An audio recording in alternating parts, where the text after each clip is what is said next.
back to Children Ministry. Today we are going to do 3 skits and we want to see if you can figure out what is going to happen next. I've got a banana peel over here. Oops! Tyler's coming. What is going to happen next? Hey guys! What was that? Who left this here? Hey guys, this is a balloon and this is a pin.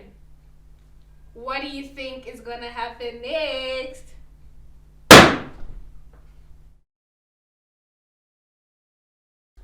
Guys, I'm busy preparing for a lesson today and I have to sort all these papers out in order.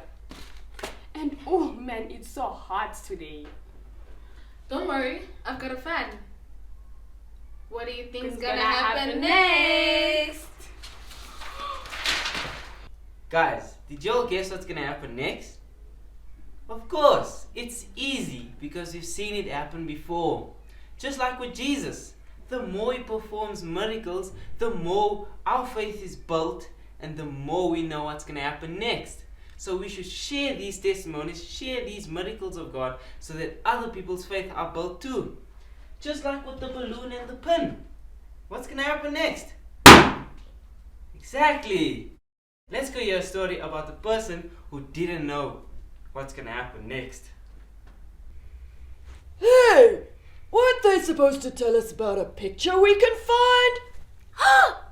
That's right, Zeb. We've been finding one every week. We found a leaf and a clock and that yellow thing. A tape measure? That's what I said. So, what are we finding this week? Is it chocolate? Oh, Zeb, stop it with the chocolates. It's not chocolate. This week, we're looking for a brain. A brain? Who lost their brain? No one lost their brain, Zeb. Sure. Well, maybe that guy in Wizard of Oz. But did? no, this week we're looking for a brain because we're learning that Jesus knows everything. Does he know what's gonna happen next? He sure does. Wow. Let's go listen to the story. Yeah, roll it. So today's story is found in the book of John, but it's also found in the book of Matthew and Mark and Luke. In fact, it's the only miracle of Jesus that is recorded in all 4 of the Gospels. But today, we're going to read it out of the book of John. So what's happened up to this point is Jesus and his disciples have been traveling all over the place, and they've been spreading the good news and telling people about God and how they should live their lives. And then Jesus decides to take his disciples away from the crowd, because he needed a bit of a break, and go and sit at the top of the hill. But of course, Jesus has been doing all of these miracles, so the crowd is following him. They want to see what else Jesus is going to do. And so they end up finding him. And of course, Jesus welcomes the crowd. He starts talking to them again and teaching them again. And soon, the people get really hungry. So Jesus turns to one of his disciples called Philip and says, "How are you going to feed the people?" And Philip takes a look around and he sees that there are 5,000 men there. 5,000 men! That is crazy. But you know what? Back then, they didn't count the women or the children. So actually, it was a lot more people. Because if there were 5,000 men, and each of them were married, that would have meant that there were 10,000 people. And if each of them had 2 children, then that would have meant that there were 5...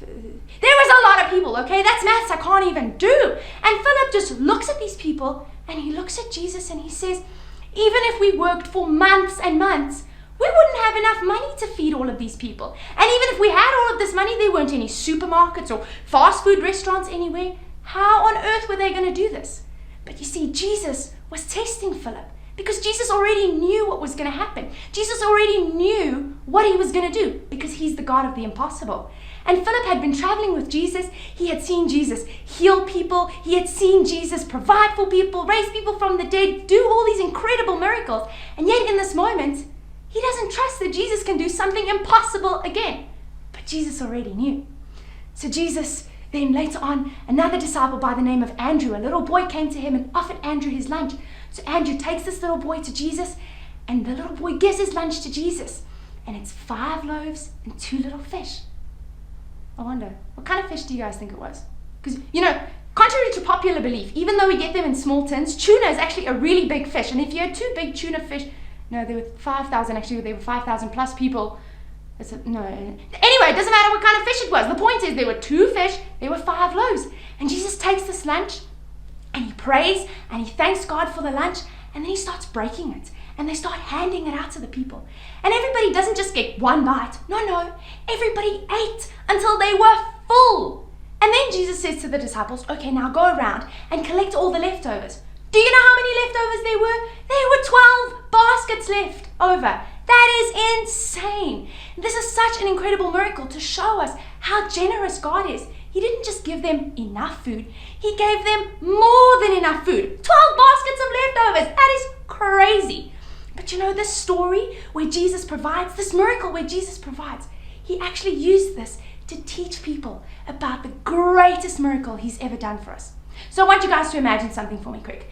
Imagine that right now, this morning, you woke up and then you skipped breakfast.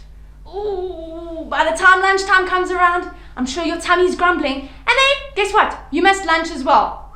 Supper time comes around, I'm sure your stomach is craving food so badly. But then you skip supper as well.